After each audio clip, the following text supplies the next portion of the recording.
Please welcome with me His Excellency Mr Ahmed Attaf, Minister of Foreign Affairs and National Community Abroad of Algeria.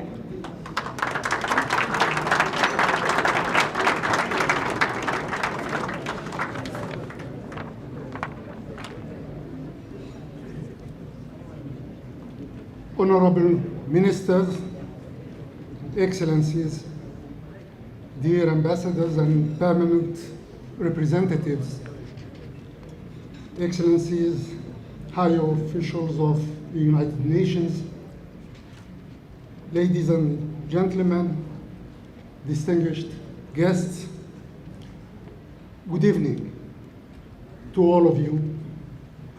And let me first and foremost welcome you all most warmly and thank each and every one of you most sincerely for your presence here this evening at this reception organized in connection with Algeria's bid for a non-permanent seat in the Security Council during the period 2024-2025.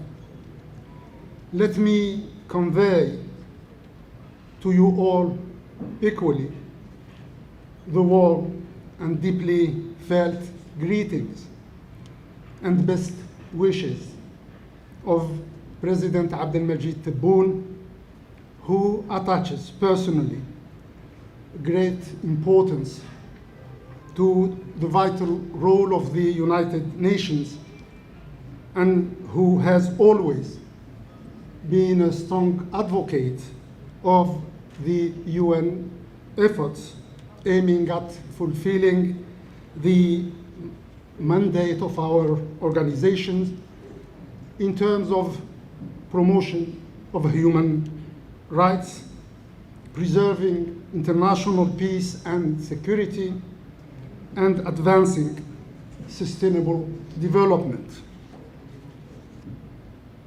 It really is a great pleasure to be back in this vibrant city of New York and to experience once again the UN spirit within its headquarters. For me personally, it has been like 24 years since my last visit here during my first tenure as Foreign Minister of Algeria.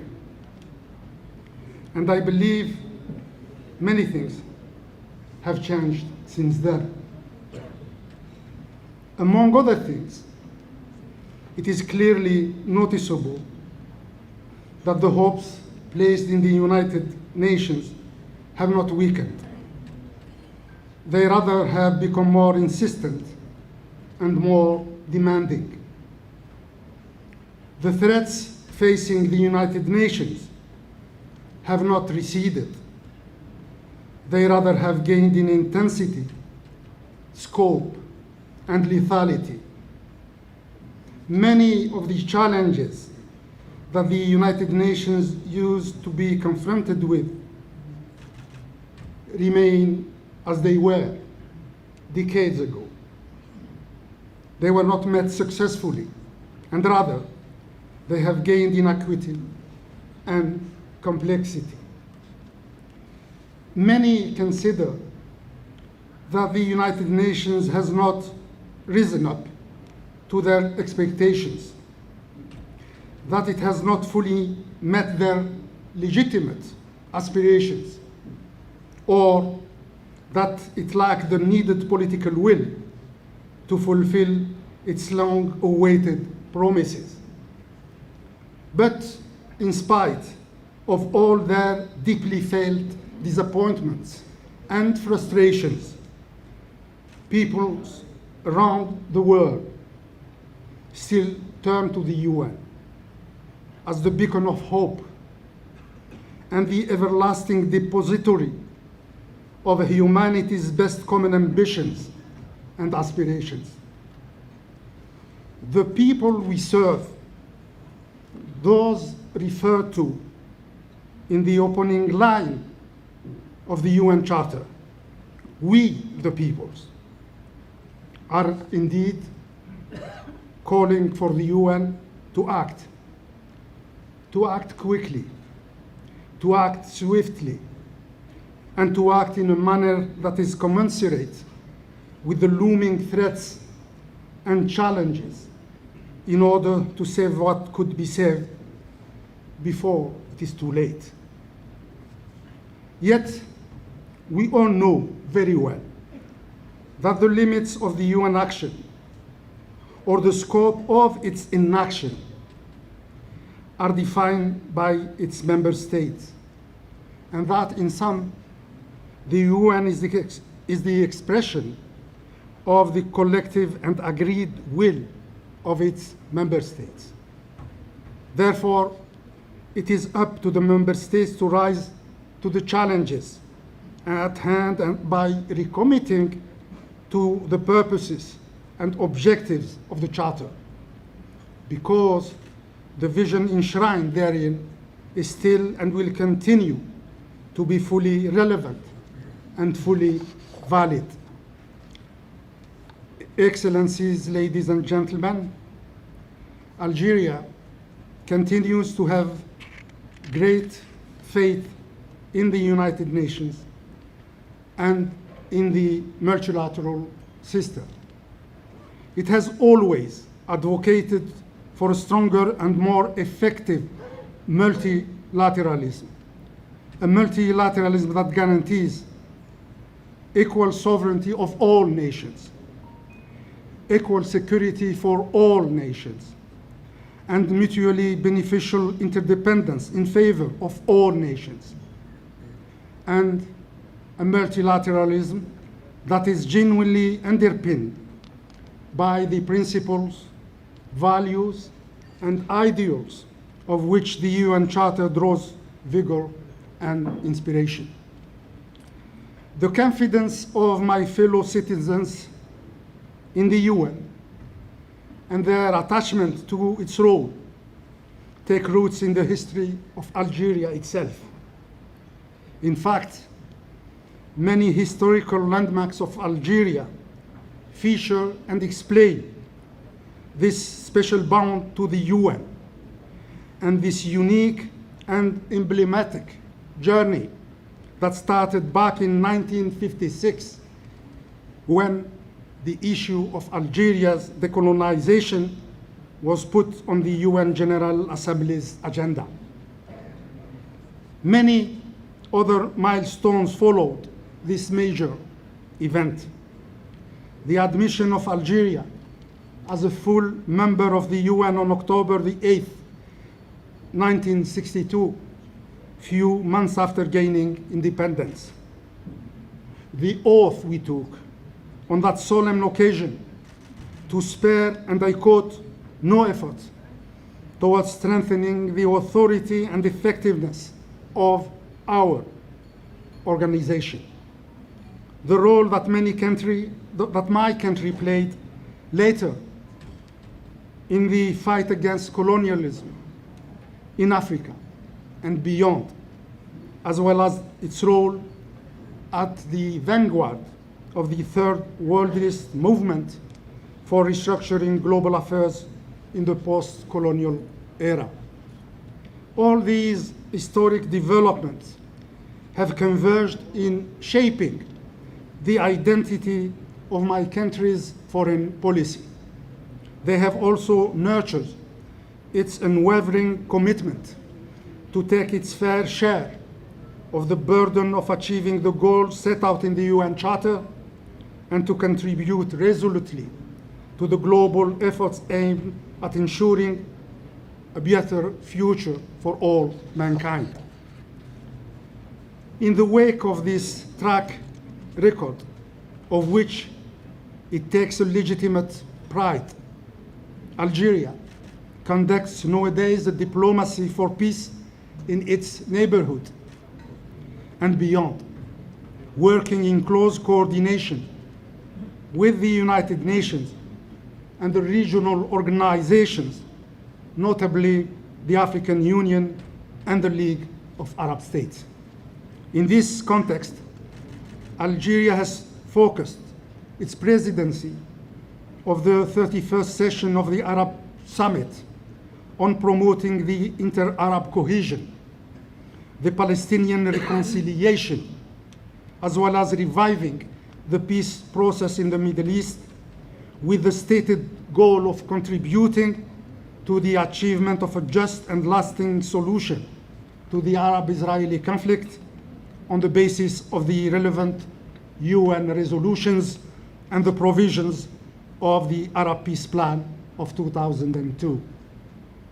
Furthermore, and as a founding member of the African Union, Algeria's efforts were always geared towards providing the AU with the tools and means necessary to effectively discharge its mandate by ensuring African solutions to Africa's problems and by moving forward the political, security, and economic agenda of our continent. In this regard, Algeria continues to carry out its mediation to help end crisis, notably in Mali, where my country leads the peace and reconciliation process. It also endeavors to harness regional efforts to combat terrorism and organized transnational crime in the Sahel region through strengthening the role of the Joint Operational Staff Committee, CEMOC. Algeria's approach for peace in the Sahelian region has also fully integrated the development dimension out of our firm belief that there could be no peace without development, nor development without peace. This belief has enabled the financing and the realization of many development projects in neighboring African countries under the auspices of the Algerian Agency for International Cooperation for Solidarity and Development. And last but not least, being the biggest country lining the Mediterranean Sea, Algeria has always fulfilled its obligations in terms of contributing to peace and stability in this region, based on mutually beneficial cooperation, genuine understanding, and strong commitment to the principles of good neighborliness.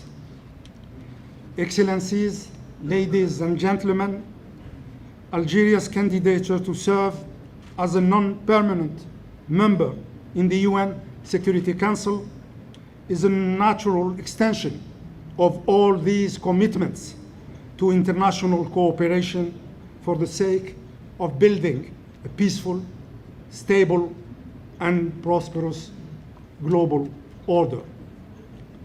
This vision is well articulated in the motto we have chosen for this mandate, which is, and I quote, "Together to uphold the principles and purposes of the UN Charter to achieve a better future for all." It is also reflected through the priorities my countries aspire to carry forward if elected.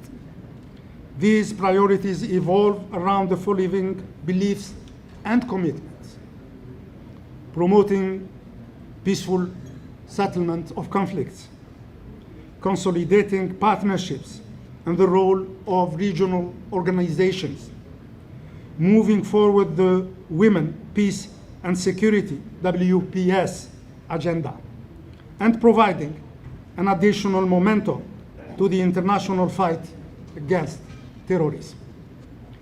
As we get closer to the election date, I would like to reiterate our deep gratitude to the African Union, to the League of Arab States, and to the Organization of the Islamic Cooperation for having endorsed Algeria's candidature, which is, by the way, clean slate candidature. I want also to thank most sincerely the so many friendly countries that have already assured us in writing of their support. And I highly encourage those who have not yet done so to join in and to bless their noble endeavor with their inviolable backing. May I conclude this address by reiterating the strong and firm commitment made by President Abdelmajid Tebboune that, if elected, Algeria will embrace this responsibility with a deep sense of humility, dedication, and commitment, and that it will contribute as a responsible and credible partner to enable global action in the face of global challenges by presenting ideas, initiatives that would enhance the role of multilateralism in maintaining international peace and security, thus meeting the needs, the expectations, and the aspirations of all mankind. Ladies and gentlemen, rest assured that Algeria is a safe pair of hands that can be entrusted with this heavy but still honorable and very rewarding responsibility. Thank you all for your kind attention.